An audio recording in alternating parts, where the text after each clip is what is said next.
Anda ini punya katakanlah 40 ekor kambing ya. Oke, lumayan banyak ya itu. Iya kan? Nah, setiap hari kambing-kambing ini dilepas gitu aja buat makan rumput liar di tanah publik. Semuanya serba gratis. Tapi tiba-tiba ada aturan kuno yang datang. Aturan yang mewajibkan Anda menyerahkan 1 ekor kambing sebagai semacam pajak. Nah, itu dia. Kedengarannya kayak pungutan sepihak banget nggak sih? Padahal kalau kita bedah sumber bacaan kita hari ini, The Sacred Balance, Zakat and the Wisdom of Goat Husbandry, ini sebenarnya salah satu sistem jaring pengamanan sosial yang paling brilian loh. Bener banget. Dan eksplorasi mendalam kita kali ini tuh misinya jelas. Kita mau membedah aturan fix soal zakat kambing ini bukan sekedar hitungan matematika kuno yang kaku. Setuju. Kita bakal lihat ini sebagai instrumen keadilan sosial yang dinamis banget. Betul. Dan jujur aja, prinsipnya itu masih sangat relevan dengan realitas ekonomi yang Anda jalani sekarang ini. Oke, jadi mari kita mulai dari angka dasarnya dulu ya. Teks ini nyebutin soal syarat kekayaan minimum, atau bahasa fikihnya itu nisab.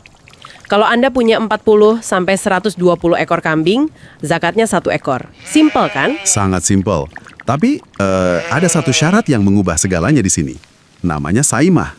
Saimah ini maksudnya kambing yang digembalakan dan cari makan gratis di padang rumput tadi kan? Iya, persis.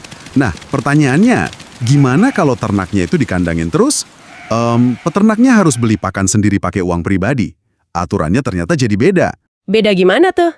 Nah, disinilah para ulama klasik mulai berdebat. Dan jujur, ini nunjukin betapa canggihnya pemikiran ekonomi mereka.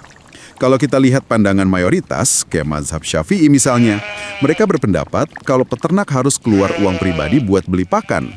Kewajiban zakat ternaknya bisa gugur. Betul, kewajibannya bisa gugur. Tunggu. Kalau kita pakai kacamata bisnis modern nih, berarti mazhab Syafi'i ini pada dasarnya bertindak kayak akuntan bisnis dong. Iya, bisa dibilang gitu.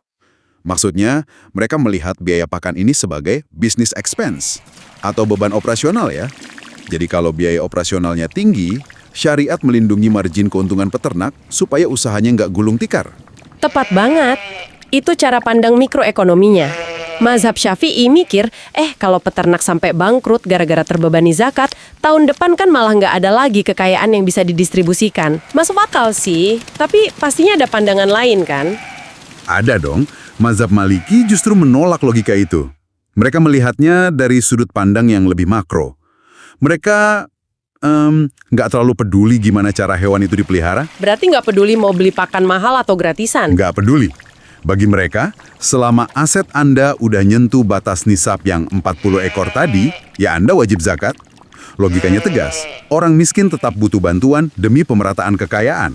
Terlepas dari seberapa rumit biaya operasional bisnis si orang kaya ya, menarik banget. Jadi Syafi'i fokus ke keberlanjutan bisnis, sementara Maliki fokus ke kepastian pemerataan. Bener. Tapi pendekatan Syafi'i tadi tuh bikin saya mikir secara filosofis sih. Apakah agama itu emang cuman mikirin hitung-hitungan margin aset? Nah, disinilah pandangan Gus Baha yang dibahas di teks jadi sangat-sangat relevan. Fikih itu harus membumi ya. Agama itu nggak diturunkan buat jadi beban yang mematikan usaha peternak kecil. Memanusiakan banget kan? Banget. Dan pandangan beliau ini ngebawa kita ke esensi yang sering disebut maqasid syariah, atau tujuan utama dari diturunkannya syariat itu sendiri. Gus Baha selalu ngajak kita buat melihat ilatnya. Ilat itu alasan filosofis di balik sebuah hukum kan? Betul. Zakat itu bukan sekedar ajang hafalan angka mati, kayak 40 atau 120 ekor. Ini murni soal kemaslahatan umum. Memastikan si kaya tetap peduli ke yang miskin, tapi tanpa ngerusak tatanan ekonomi masyarakatnya itu sendiri ya? Persis. Tapi tunggu dulu deh. Kalau aturannya bisa berubah-ubah, atau bahkan digugurkan, cuma gara-gara kemaslahatan atau biaya operasional tadi, bukannya hukum agama jadi terkesan abu-abu dan nggak pasti? Nah, itu pertanyaan yang sangat kritis. Tapi justru disitulah letak keadilannya loh. Hukumnya nggak berubah jadi abu-abu kok. Terus? Hukumnya itu beradaptasi sama realitas. Ilat atau alasannya kan jelas, melindungi pihak yang lemah. Kalau peternaknya yang lagi lemah karena harga pakan melambung, ya syariat meringankan bebannya. Oh, saya paham. Tapi kalau peternaknya pakai fasilitas publik secara gratis, kayak konsep saimah di awal tadi, berarti hak masyarakat miskin atas sebagian harta itu jadi mutlak gitu. 100 buat Anda. Ini murni soal menjaga keseimbangan aja sebenarnya. Wah, kalau Anda menjalankan bisnis hari ini, prinsip ini tuh kayak tamparan keras sekaligus pengingat yang indah banget nggak sih? Iya, benar banget. Maksudnya, di dalam setiap profit yang Anda hasilkan, selalu ada hak publik yang dititipkan. Makanya, teks ini juga ngasih saran yang praktis banget buat pelaku bisnis. Selalu konsultasi dengan amil zakat ya? Betul, lembaga pengelola zakat yang profesional. Supaya hitungan ibadahnya itu tepat dan benar-benar bawa dampak sosial yang nyata buat mereka yang butuh. Karena pada akhirnya, pengetahuan ini tuh bukan cuma soal peternakan kambing kuno.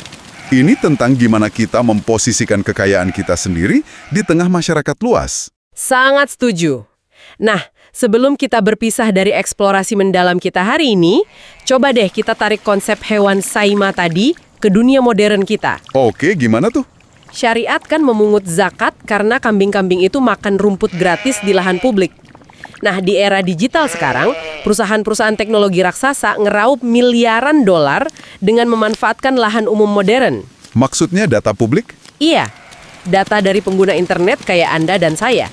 Pertanyaannya, apakah perusahaan-perusahaan ini juga punya kewajiban moral yang serupa dengan kambing yang makan rumput gratis tadi? Wah, itu analogi yang tajam banget.